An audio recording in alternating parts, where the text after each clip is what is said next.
Some opinions may not be popular, but that doesn't mean they're wrong. Hey there, hi, welcome to the channel. I am Garrett, and in this video, we're talking about some of my unpopular interior design opinions. Now, we've got a number of these to get through, so let's get into the video. My first unpopular opinion is that a wood floor, doesn't matter the color, isn't dated.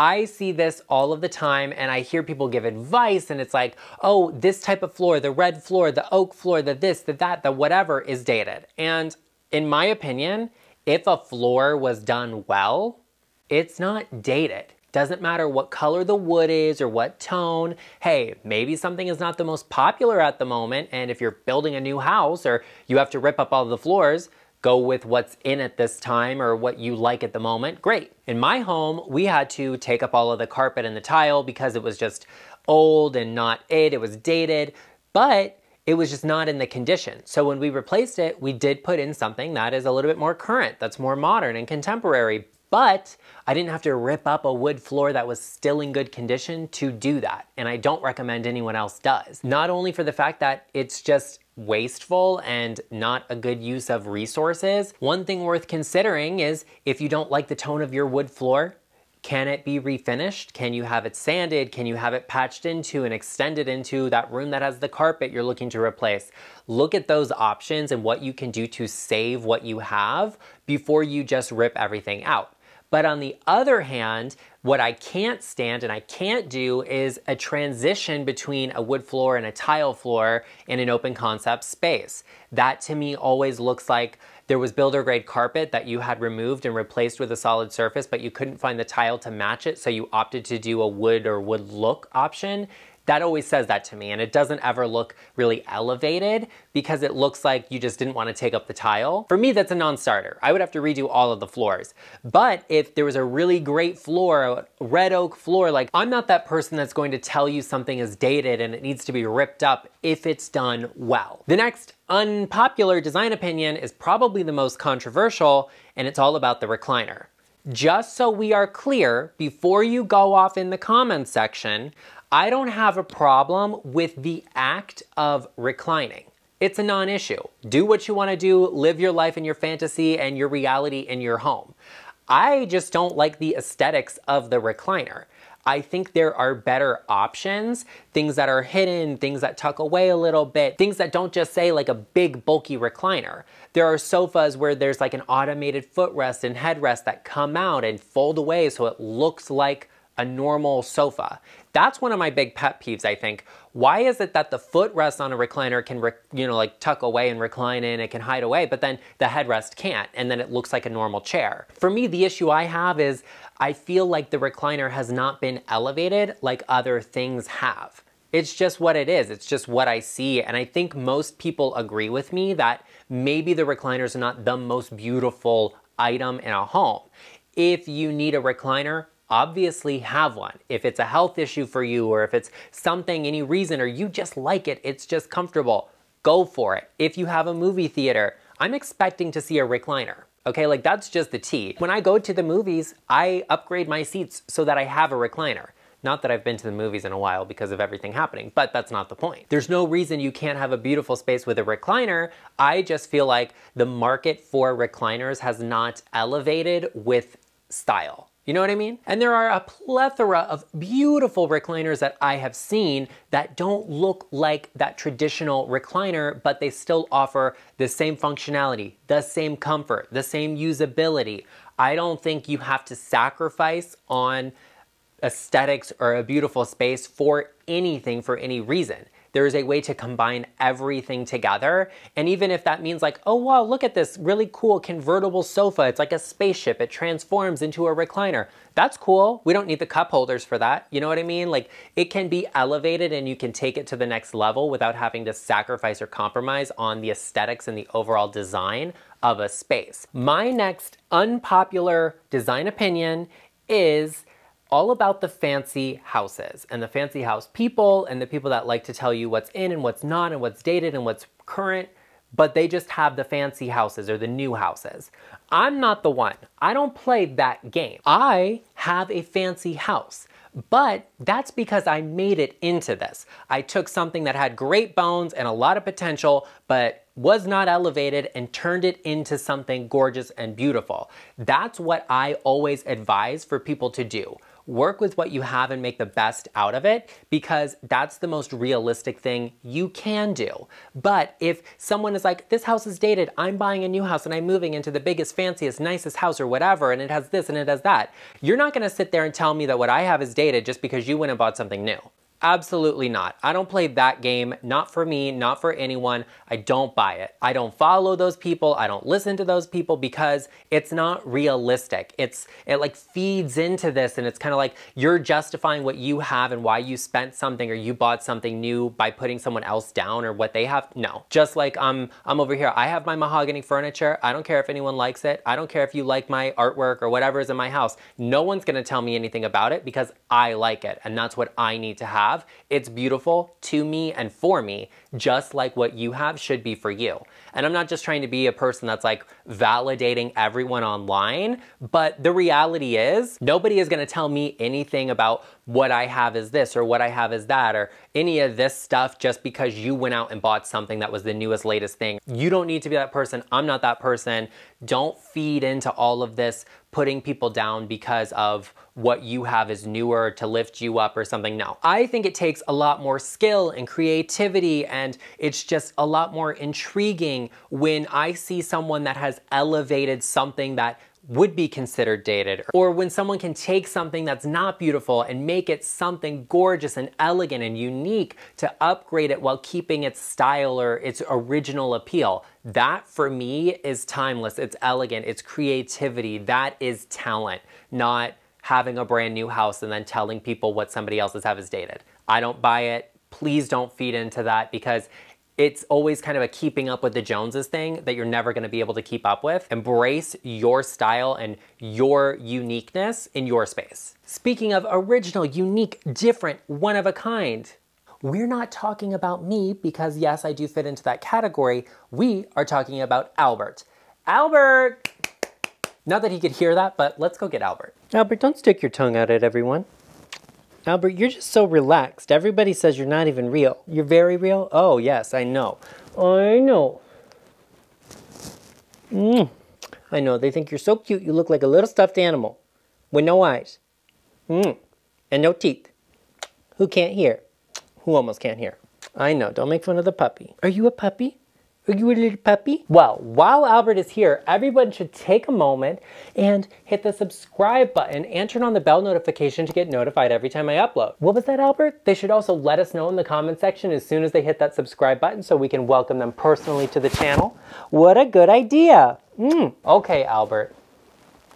Oh, give it to them. You think, let them know that you move, you see. Well, you don't see, but you know. Okay, we'll see you later. My next unpopular interior design opinion is that having the same style everywhere throughout your home is just not giving you, it's not giving me, it's not giving anything original, different, creative.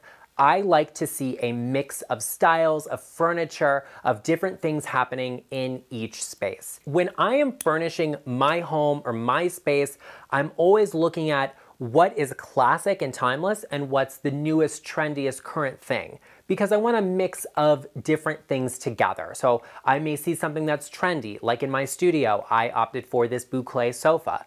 I love it, even though it was a trend. I waited it out, thought it was gonna be timeless for me, and invested.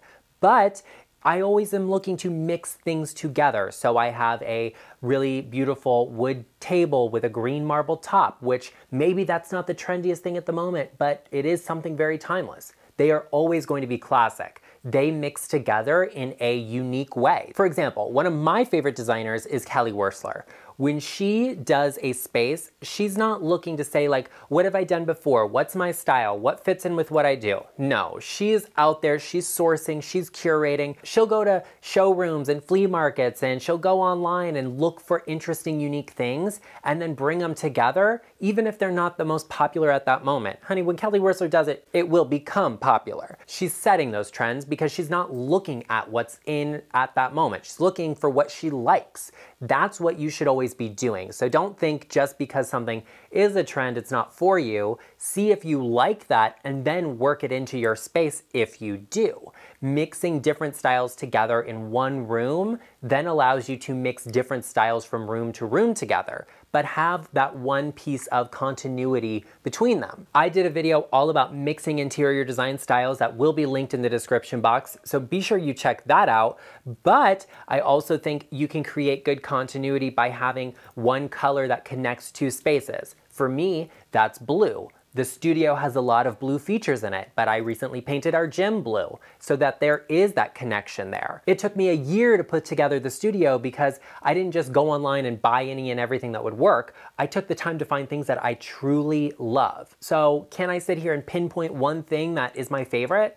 No. I have more sentimental items, and sure, I favor those, but that doesn't mean I like them stylistically the most or above something else or whatever. So don't just stick to one style, because when you buy things that you love and curate and mix them together, you will get something that is timelessly you, that reflects you and what you like and want, versus just what is popular or what looks good at that time or fits architecturally in with your home. My next unpopular interior design opinion is I don't like all white everything. For me, it's just too sterile. I think some spaces can be gorgeous, and if you have like a really traditional architecture and you want to show off the molding and the detail of it, painting everything white will do that for you.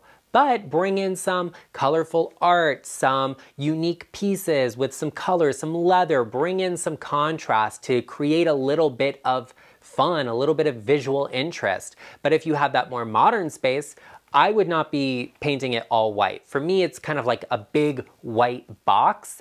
I couldn't live in it. It just feels cold to me. It feels like it's missing something. Bring us some warmth, something interesting. Bring in that tan rug, bring in a leather sofa, you know, mix it up and just create some interest in that space, because an all white space feels all white. I'm okay with the spaces that are kind of like the ecru and the white and the off-whites mixed together. I think that is fun and it looks good, but it can be a little bit of that kind of black and white vibe, but without the black. You know, it's just all one note, one tone.